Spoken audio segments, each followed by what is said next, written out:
அனைவருக்கும் இனிய குடியரசு தின நல்வாழ்த்துக்கள். இன்னைக்கு 77வது குடியரசு தினத்தை நம்ம இந்தியாவில் கோலாகலமாக கொண்டாடிட்டு இருக்கோம். இன்னைக்கு நம்ம பார்க்க போற நியூஸ் பேப்பர் ரீடிங், தினமும் டெய்லி நியூஸ் பேப்பர் ரீடிங்ல தினமணிலேருந்து பார்க்குறோம். ஸோ என்னென்னலாம் இம்பார்ட்டன்ட் நியூஸ் வந்திருக்கு அப்படிங்கிறத ஃபுல் டீட்டெயிலாக பார்ப்போம். ஓகேவா, வாங்க.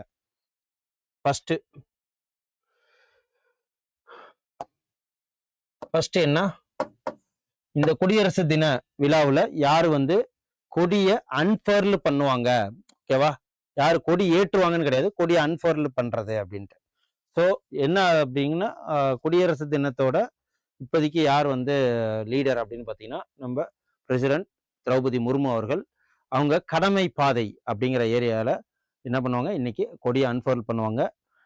இண்டிபெண்டன்ஸ் டேக்கு நாட்டோட டெமோக்ரஸி மூலயமா, அதாவது ஓட்டு மக்களால் தேர்ந்தெடுக்கப்பட்ட பாராளுமன்ற முதல்வர், பிரதம மந்திரி, ஓகேவா, அவங்க கொடியேற்றுவாங்க. ஏன்னா அது குடியரசு இண்டிபெண்டன்ஸ் டே, சுதந்திர தின விழா, மக்களுக்கு ஒரு பிரதிநிதியா இருக்கிறதுனால, எல்லாரும் தேர்ந்தெடுக்கப்பட்டதுனால அவங்க ஏற்றுவாங்க. இது அரசாங்கங்களுக்கு, ஏன்னா குடியரசு தினம் அப்படின்னா ரிபப்ளிக் டே அப்படின்னு சொல்லுவாங்க இல்லையா, அதாவது இந்தியன் கான்ஸ்டியூஷனை ஏற்றுக்கொண்ட நாள். இந்த ரூல்ஸுக்கு கீழே தான் நம்ம அனைத்து இந்திய சிட்டிசனும் இருக்கணும் அப்படின்னு சொல்லிட்டு ஏற்றுக்கிட்ட நாள் தான் இது. ஸோ அதனால தான் பிரசிடென்ட் கொடியை அன்ஃபால் பண்ணுவாங்க. ஓகே, இவங்க என்ன சொல்லியிருக்காங்க இந்த குடியரசு தினத்தை விழாவில் அப்படின்னா, மகளிர் பங்களிப்பு மிகவும் முக்கியமானது என குடியரசுத் தலைவர் திரௌபதி முர்மு பேசியிருக்கிறாங்க. ஸோ இது 77வது குடியரசு தின கொண்டாட்டத்துல இவங்க பேசியிருக்காங்க. எதெல்லாம் பத்தி பேசியிருக்காங்க அப்படின்னு சொல்லிட்டு நம்ம பார்ப்போம். அது இவங்க ஃபர்ஸ்ட் உரையாற்றி இருக்கிறாங்க ஞாயிற்றுக்கிழமை. ஆபரேஷன் சிந்தூர், பெண்களுக்கு அதிகாரம் அளித்தல், பொருளாதார வளர்ச்சி உட்பட நாட்டோட பல்வேறு சாதனங்களை அவர் குறிப்பிட்டு மேற்கொண்டிருக்காங்க. என்னென்னலாம் இதுல வருது அப்படின்னு பாத்தீங்கன்னா, ஸோ நம்ம 1947ஆம் ஆண்டு ஆகஸ்ட் 15 சுதந்திரம் வாங்கினோம். அதே மாதிரி ஜனவரி 26ஆம் தேதி நமது அரசமைப்பு சட்டம் அமலுக்கு வந்தது 1950. ஸோ நம்ம ஏத்துக்கிட்டது எப்போ அப்படின்னா, நவம்பர் 26, 1949 இந்தியன் கான்ஸ்டியூஷனை நம்ம ஏற்றுக்கிட்டோம். அமலுக்கு வந்ததுதான் இந்த டேவு. அது மட்டும் இல்லாம இந்த டே எதனால இது பண்ணா, பூர்ண ஸ்வராஜ்னு சொல்லிட்டு இந்திய நேஷனல் காங்கிரஸ் மூலயமா ஐஎன்சி 1929 காங்கிரஸ் உச்சி மாநாட்டுல பூர்ண ஸ்வராஜ் நேரு அவர்களால் முன்மொழியப்பட்ட அந்த நாளை தான் நம்ம இந்த ஜனவரி 26. ஓகே, அதான் பாத்துக்குங்க. ஸோ இருந்து ஜனநாயக குடியரசாக உருவெடுத்தது. இதுல நீதி இருக்கணும், சுதந்திரம், சமத்துவம் மற்றும் சகோதரத்துவம், அந்த சிந்தனைகளை குடியரசு தன்மையை விளக்குது. ஓகேவா, அது மட்டும் இல்லாம அமைதியோட புதிய தூதரா புவியியல் அரசியல் சூழல் நிலை வரும் இந்த, அதாவது ஜியோ பொலிட்டிக்கல் டென்ஷன், இந்த நேரத்துல நம்ம குடியரசு தினத்தை கொண்டாடுறோம். ஓகேவா, பாதுகாப்பு துறையில என்னென்னலாம் நம்ம வளர்ச்சி அடைஞ்சிருக்கோம், தற்சார்பு அடைஞ்சிருக்கோம் அப்படின்னா, ஆபரேஷன் சிந்தூர், பாதுகாப்பு துறையில தற்சார்பு அப்படின்னு சொல்லிட்டு ஆபரேஷன் சிந்தூரை சொல்றாங்க. எதுக்காக அப்படின்னா, சோ பயங்கரவாத மையங்கள் அழிக்கப்பட்டு பயங்கரவாதிகள் பலர் கொல்லப்பட்ட இந்த இதுல ஆபரேஷன் சிந்தூர்ல நம்ம நிரூபிச்சிருக்கோம். அதுக்கப்புறம் இந்திய ராணுவம், விமானப்படை, கடற்படை வலிமை மீது நம்ம நாட்டு மக்களுக்கு ஒரு நம்பிக்கை வந்திருக்கு. அதுக்கப்புறம் சுகோய் மற்றும் ரஃபேல் போர் விமானங்கள், ஐஎன்எஸ் வாக்ஷீர், சியோச்சன் ராணுவம் முகாம் போன்ற நமது ராணுவ கட்டமைப்புக்கு வலிமையை சேர்க்குது அப்படின்னு சொல்லிட்டு இவங்க சொல்லியிருக்காங்க. இந்த பேரெல்லாம் ரொம்ப முக்கியம். ஓகேவா, சுகோய், ரஃபேல், அப்புறம் ஐஎன்எஸ் வாக்ஷர், சியாசன். அப்புறம் மகளிர் வரலாற்று வெற்றி என்னன்னா, ஒரு நாள் உலக கோப்பையில நம்ம சாம்பியன்ஷிப் பட்டம் வென்றது. அதே மாதிரி பார்வை மாற்றுத்திறனாளிகளுக்கான T20 உலக கோப்பையில நம்ம வென்றது தான். ஸோ இது பெண்களுக்கு ஒரு வரலாற்று சிறப்பு நடந்ததுக்கு. அப்புறம் நாடு முழுவதும் பஞ்சாயத்து ராஜ் அமைப்பின் பிரதிநிதிகளாக 46% பெண்கள் பதவி வகித்திட்டு இருக்காங்க, பஞ்சாயத்து பிரசிடென்டா. அப்புறம் பெண்களுக்கு 33% சட்டப்பேரவையில, அதாவது மக்களவை மற்றும் மாநிலங்களவை சட்டப்பேரவைகளில் 33% இந்த பில்லு பாஸ் ஆயிருக்கு. ஸோ அப்புறம் பெண் குழந்தைகளை காப்போம், பெண் குழந்தைகளை கற்பிப்போம், பெட்டி பச்சோ பெட்டி பதாவோன்னு சொல்லிட்டு ஆரம்பிச்சாங்க இல்லையா, அது கமெண்ட்ல சொல்லுங்க, அது எந்த வருஷத்துல எந்த தேதியில ஆரம்பிக்கப்பட்டது அப்படின்ட்டு. ஸோ அந்த திட்டத்தினால நாடு முழுவதும் பெண் குழந்தைகள் தொடர்ந்து கல்வியில் பயில ஊக்குவிக்கப்படுறாங்க. பெட்டி பஜாவோ பெட்டி பதாவோ. அதுக்கப்புறம் சுய உதவி குழுக்களுக்கு 10 கோடி பெண்களுக்கு ஆயுத படைகள், விண்வெளி ஆய்வு, தொழில்துறை என ஊரக பகுதி முதல் விண்வெளி வரை அனைத்திற்கும் ஆதிக்கம் செலுத்தி வருகின்றார்கள். ஓகேவா? சோ அதுக்கப்புறம் வளர்ச்சி அடைந்த பாரதம் 2047, அதாவது ஆத்ம நிர்பார் 2047 அப்படிங்கிற மாதிரி விக்சித் பாரத், சாரி ஆத்ம நிர்பார் கிடையாது, விக்சித் பாரத் 2047, அதான் வளர்ச்சி அடைந்த பாரதம் இலக்கை அடைய மகளிரோட பங்களிப்பு மிகவும் முக்கியம் அப்படின்னு சொல்றாங்க. ஏன்னா ஸ்கூல் டீச்சரா இருக்காங்க, பேங்க் மேனேஜரா இருக்காங்க, அப்புறம் வந்து நர்ஸா இருக்காங்க, டாக்டர்ஸா இருக்காங்க, இன்ஜினியர்ஸா இருக்காங்க, ஆஸ்ட்ரோனட்ஸா இருக்காங்க, ஸோ சயின்டிபிக் ரிசர்ச்ல இருக்காங்க. ஸோ அனைத்து துறைகளிலுமே பெண்களோட பங்களிப்பு இப்ப அதிகமா ஆயிடுச்சு. ஓகேவா? ஈக்குவல் 50-50 ஆயிடுச்சு. இன்னும் பாத்துக்குங்க. ஸோ அதான் அனைவருக்கும் முன்னேற்றம் அப்படிங்கிற வறுமையின் பிடியில் இருந்து மக்களை மீட்டு நாட்டில் ஒருவரும் பசியோடு இருக்கக்கூடாதுன்னு ஸோ உறுதிப்பட்ட நோக்கில் 81 கோடி மக்களுக்கு மானிய விலையில் ரேஷன் கடைகள் ஆரம்பிச்சிருக்காங்க அப்படின்னு சொல்றாங்க. அதுக்கப்புறம் அனைவருக்குமான முன்னேற்றம் இந்த நாடு.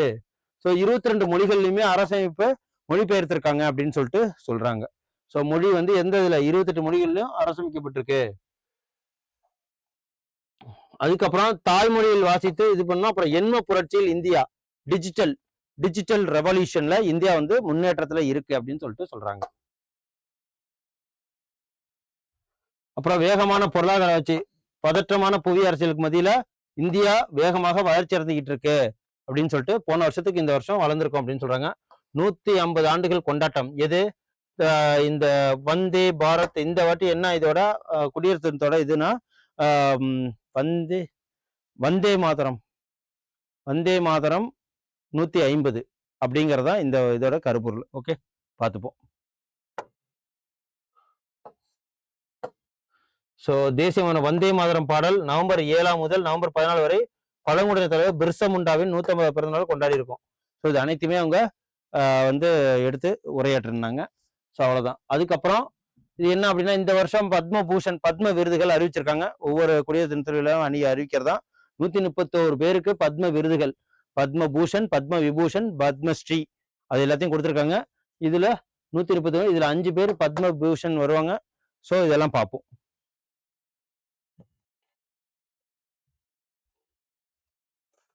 So mark பண்ணாததெல்லாம். ஸோ 1000 ஆண்டுகளுக்கு முன்பே தமிழகத்துல ஜனநாயக தேர்வு நடந்திருக்குன்னு யார் சொல்றாங்க அப்படின்னா, தேர்தல் அதிகாரி, தமிழக தலைமை தேர்தல் அதிகாரியா யார் இருக்கா, அர்ச்சனா பட்நாயக் அவங்க தெரிவித்திருக்காங்க. 1000 ஆண்டுகளுக்கு முன்பே தமிழகத்தில் ஊர் பிரதிநிதிகள் மூலம் குடவோலை முறையில், அதாவது முக்கிய பொறுப்புகளை தேர்வு செய்யும் நடைமுறை இருந்ததா யார் சொல்லியிருக்காங்க, அர்ச்சனா பட்நாயக் சொல்லியிருக்காங்க. ஓகேவா? இந்த எதுல வந்து அவங்க இதை பார்த்திருக்காங்க 1000 வருஷத்துக்கு முன்னாடினா, உத்திரமேரூர் கல்வெட்டு மூலம் அறிய முடிகிறது குடவோலையில் தொடங்கிய தேர்தல் முறை அப்படின்னு சொல்லிட்டு நம்ம இதை பார்க்கிறோம். ஓகே, ஸோ தமிழகம் வாக்காளர்கள் சேர்க்கை 8000 அலுவலர்கள் ஈடுபடுத்தப்பட்டிருக்காங்க அப்படின்னு சொல்றாங்க. ஸோ இதை பார்த்துருங்க. இதுல நம்ம பார்க்க வேண்டியது உத்திரமேரூர் 1000 வருஷத்துக்கு முன்னாடி குடவோலை முறையில அதிகாரிகளை தேர்ந்தெடுத்திருக்காங்க அப்படிங்கிறது. ஸோ அதுக்கப்புறம் பத்ம விருதுகள் பார்த்துக்குங்க. ஸோ பத்ம விருதுகள் மொத்தம் 113 பேருக்கா. இதுல பத்ம விபூஷன் யாரா இருக்கு அப்படின்னு பாத்தீங்கன்னா, மறைந்த கேரளா முன்னாள் முதல்வர் VS அச்சுநாதனுக்கு பத்ம விபூஷன் விருது, உச்சநீதிமன்ற முன்னாள் நீதிபதிக்கு KT தாமஸ் பொதுப்பணி கேரளா, அப்புறம் மறைந்த நடிகர் தர்மேந்திராவுக்கு மகாராஷ்டிரா சேர்ந்த கலைக்காக நடிகர் தர்மேந்திர பிரதான் தான். அப்புறம் இசைக்கலைஞர் N ராஜம் அவர்களுக்கு உத்தரப்பிரதேச மாநிலத்தை சேர்ந்தவர், மலையாள பத்திரிகையாளர் P நாராயணன் இலக்கியம் கல்வி, இவங்க அனைவருக்குமே பத்ம விபூஷன் விருது. பத்மபூஷன் ஒரு 13 பேருக்கு. ஓகேவா? யார் அப்படின்னா, பின்னணி பாடகி அல்கா யாக்னிக் மகாராஷ்டிரா, உத்தரகாண்ட் முன்னாள் முதல்வர் பகத்சிங்க்கு பொதுப்பணிக்காக, அப்புறம் மருத்துவர் KR பழனிசாமி மருத்துவம், இவரு தமிழ்நாட்டை சேர்ந்தவருக்கு, அப்புறம் தொழிலதிபர் SKM மயிலநாதன் சமூக சேவைக்காக அவர் கொடுத்திருக்காங்க. என்னது பத்ம பூஷன். ஸோ 13 பேர் பத்ம விருதுகள் வாங்கியிருக்காங்க. ஸோ அவங்கதான் இவங்க. அதுக்கப்புறம் வந்து நடிகர் மம்முட்டிக்கு கேரளா பத்மபூஷன், மருத்துவர் நோரி தத்தா ரைடு அமெரிக்கா, அப்புறம் மறைந்த விளம்பர நிபுணர் பியூஷ் பாண்டே, அதுக்கப்புறம் தசாவதானி ஆர் கணேஷ் கர்நாடகம். ஸோ மறைந்த ஜார்க்கண்ட் முன்னாள் முதல்வர் சிபு சோரனுக்கு கொடுத்துருக்காங்க. வங்கியாளர் உதய் கோட்டக்கு கொடுத்துருக்காங்க. மறைந்த அரசியல் தலைவர் VK மல்கோத்ரா கொடுத்துருக்காங்க. ஸோ வெல்லாப்பாளி நடேசன் பொதுப்பணிக்கு கேரளம், விஜய் அமிர்தராஜ் அமெரிக்கா. ஸோ இவங்க இத்தனை பேருக்கு 13 + 5 இதை மட்டும் மனப்பாடம் பண்ணிட்டா போதும். இது கிட்டத்தட்ட நிறைய இருக்கு. ஓகேவா? ஸோ 131 பேர்ல 13 பிளஸ் 131ல 18 போயிடுச்சுன்னா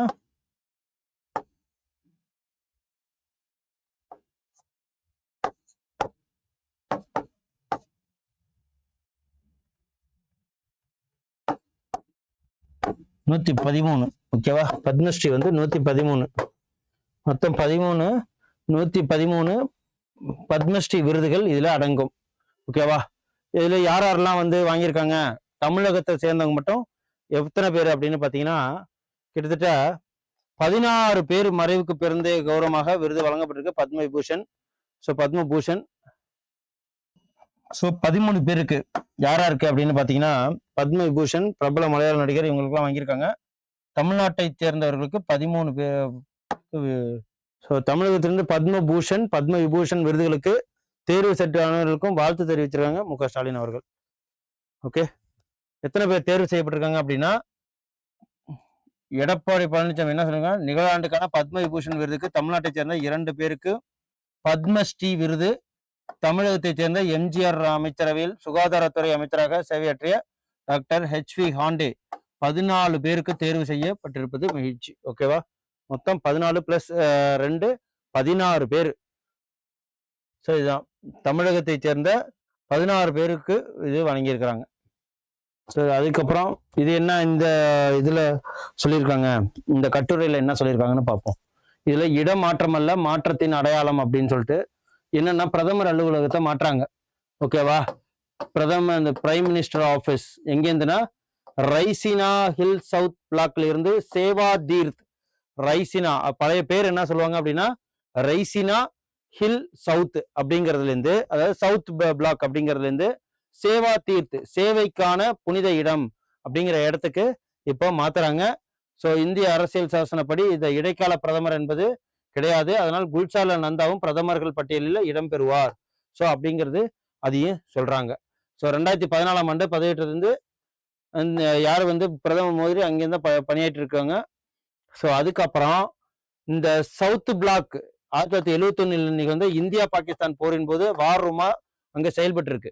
ஓகேவா? பிரைம் மினிஸ்டர் ஆஃபீஸ் எப்போ சொல்ல ஆரம்பிச்சாங்கன்னா கிட்டத்தட்ட 2077 மொரார்ஜி தேசாய் தலைமையில் தான் ஜனதா கட்சியின் ஆட்சியில் அமைந்த போதுதான் பிரதமர் அலுவலகமாக அது மாறி இருக்கு.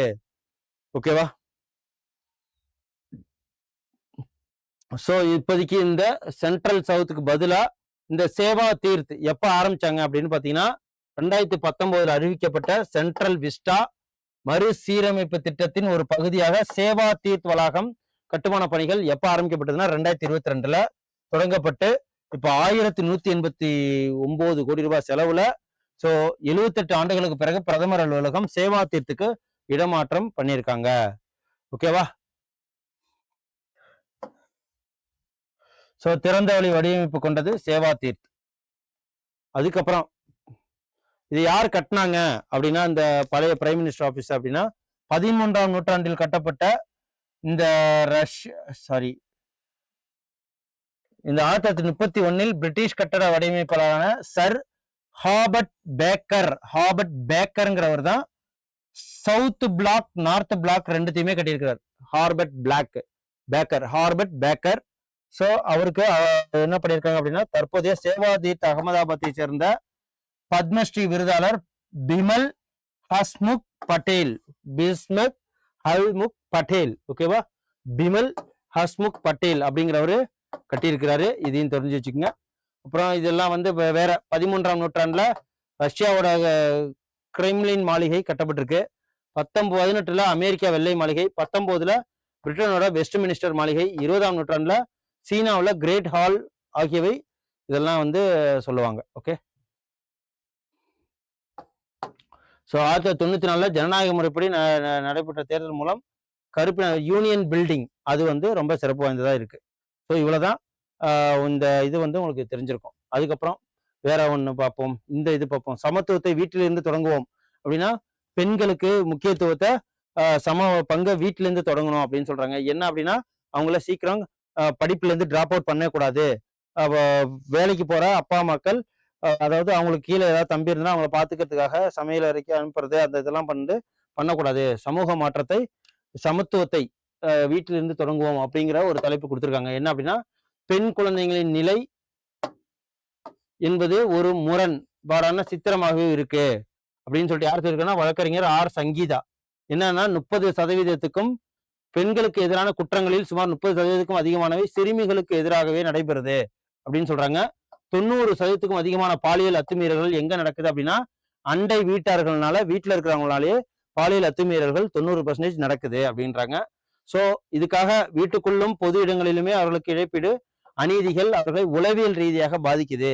இதுக்குதான் போக்சோ போன்ற சட்டங்கள் வலுவாக இருந்தாலும் குற்றவாளிகளுக்கு தண்டனை கிடைக்கிறது இல்லை அப்படின்னு சொல்லிட்டு சொல்றாங்க. சோ இன்றைய குழந்தைகளின் இணையத்தோடு பிணைந்துள்ள இருக்கேன். அது அது மட்டும் இல்லாம ஆபாச வலைதளங்கள், சமூக வலைதளங்கள் வாயிலாக தொடுக்கப்படும் அச்சுறுத்தல்கள் பெண் குழந்தைகள் மனநிலை சிதைக்கப்படுறதா சங்கீதா அவர்கள் சொல்றாங்க.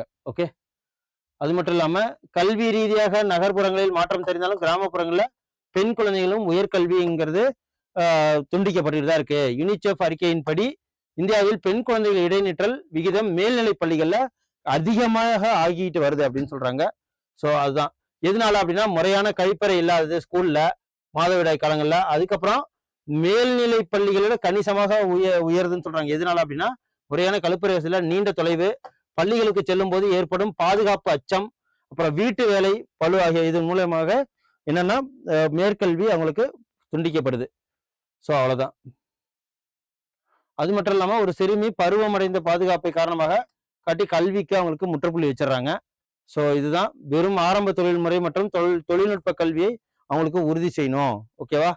சோ இதுல வேற எதுவும் இல்ல. 50 தேசிய குடும்ப நலன் கணக்கெடுப்பின்படி 57% அதிகமான வளரிளம் பெண்கள் இரத்த சோகையால் பாதிக்கப்பட்டிருக்கிறதா அவங்க சொல்றாங்க.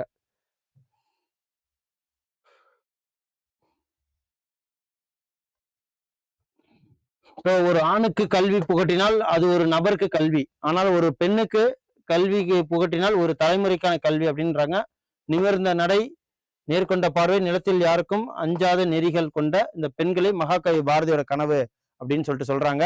சோ இந்த சங்கீதா அவங்களோட வழக்கறிஞர் சங்கீதா அவங்களோட கட்டுரை பெண்கள் சமத்துவத்தை பத்தி பேசியிருக்கிறாங்க. ஓகே, சோ இது வந்து புத்தகங்களோட நவில்தோறும் நூல் நயம் சொல்லிட்டு புத்தகத்தோட சிறப்பை பத்தி சொல்லியிருக்காங்க. இது ஒன்றும் அவ்வளோ இம்பார்ட்டன்ஸ் இல்லை, அதனால விட்டுருவோம். அதுக்கப்புறம் சர்வதேச விண்வெளி நிலையம் சென்ற முதல் இந்தியர் யார் அப்படின்னா, சுபான்ஷு சுக்லாவுக்கு அசோக சக்கரா விருது. ஓகேவா? சுபான்ஷு சுக்லாவுக்கு அசோக சக்கர விருது. முதல்ல ஒரு இந்தியர் இவர் வந்து விண்வெளிக்கு பயணிருக்கார். அதாவது விண்வெளி வீரர், சர்வதேச விண்வெளி நிலையத்துக்கு சென்ற முதல் இந்திய விண்வெளி வீரர் என்ற பெருமையை இவர் தான் இருக்கு. அதே மாதிரி ராகேஷ் சர்மாவுக்கு பிறகு விண்வெளிக்கு சென்ற 2வது இந்திய விண்வெளி வீரர். ஓகேவா? 2வது விண்வெளி வீரர் யாருன்னா ஃபர்ஸ்ட் ராகேஷ் சர்மா, 2வது சுபான்ஷு சுக்லா. ஆனா சர்வதேச விண்வெளி நிலையத்துக்கு சென்ற முதல் இந்திய விண்வெளி வீரர் இவர் தான். ஓகே, சுபான்ஷு சுக்லாவுக்கு அசோக சக்ரா விருது பரிந்துரை பண்ணியிருக்காங்க. 2025 ஆண்டு ஜூன் மாதம் அமெரிக்க விண்கலம் மூலம் விண்வெளிக்கு சென்றார். எத்தனை நாள் இருந்தார்னா அங்க 18 நாட்கள் தங்கியிருந்தார். சோ அதனாலதான் சில மாதங்களுக்கு முன்பு அவர் இருவரும் இந்திய கடற்படை வேற யாருக்கு அசோக சக்ரா விருது வழங்கியிருக்காங்க அப்படின்னு பாத்தீங்கன்னா, அமைதி காலத்தில் வழங்கப்படும் மிக உயரிய விருது தான் இந்த அசோக சக்ரா விருது. சோ இது வந்து மத்திய அரசால் கொடுக்கப்படுறது. அது மட்டும் இல்லாம குடியரசு தின திங்கட்கிழமை கொண்டாடப்பட்டு முன்னிட்டு 70 பேருக்கு வீர தீர செயலுக்கான விருதுகள் வழங்குறாங்க. வேற யாருக்கு அப்படின்னா, மேஜர் ஹர்ஷித் ஜீப் சிங், அப்புறம் சுபேதார் தோலேஸ்வர் கப்பா, பிரசாந்த் பாலகிருஷ்ணன் நாயர் ஆகிய 3 பேருக்கு கீர்த்தி சக்ரா விருது. இப்ப கீர்த்தி சக்ரா விருது யாருக்கு, அசோக சக்ரா விருது யாருக்குன்னு சொல்லிட்டு கேள்வி கேட்பாங்க. அதை நான் உங்களுக்கு தனியா ஷார்ட்ஸாவே கொடுக்குறேன். அதுக்கப்புறம் இந்திய கடற்படை பெண் அதிகாரிகளான லெப்டினன்ட் கமாண்டோ கே தில்னா, அதுக்கப்புறம் வந்து ஏ ரூபா பட 13 பேருக்கு 3வது பெரிய கௌரவமான சௌரிய சக்ரா. ஓகேவா? சௌரிய சக்ரா விருது வழங்கப்படுது. சௌரிய சக்ரா விருது யாருக்கு வழங்கப்படுதுன்னா, இங்க மாலுமியாக போறாங்களே அவங்களுக்கு. அப்புறம் 8 மாதங்களுக்கு மேல் 21,600 கிலோமீட்டர் இங்க பிரயாணம் பண்ணியிருக்காங்க. ஓகேவா? அமைதி கால விருதுனா சௌரிய சக்ரா விருது. அப்புறம் 44 பேருக்கு சேனா பதக்கங்களும் 6 பேருக்கு நவசேனா பதக்கங்களும் வழங்கியிருக்காங்க. சோ இதுதான் இந்த வாட்டி குடியரசோட பதக்கத்தோட பட்டியல். அதுக்கப்புறம் தமிழ்நாட்டுல தமிழக காவல்துறை அதிகாரிகள் 3 குடியரசுத் தலைவர் பதக்கம் வழங்கியிருக்கிறாங்க. அது யாராரு அப்படின்னு பாத்தீங்கன்னா, ஸோ இப்போ அதிகமான தமிழக காவல்துறை, தீயணைப்புத்துறை, மொத்தம் இதில் எத்தனை துறை இருக்குன்னு பாருங்க காவல்துறையில் மட்டுமே. ஸோ இதுதான் மாநிலங்கள் காவல்படை, மாநில காவல்படை, தீயணைப்புத்துறை, ஊரக காவல்படை, குடிமை பாதுகாப்பு மற்றும் சிறைத்துறை, மத்திய காவல்படை, புலனாய்வு அமைப்பு, உளவுத்துறை. ஸோ 1 2 3 4 5 6 7 அண்ட் 8 டிவிஷன்ஸ் இருக்கு.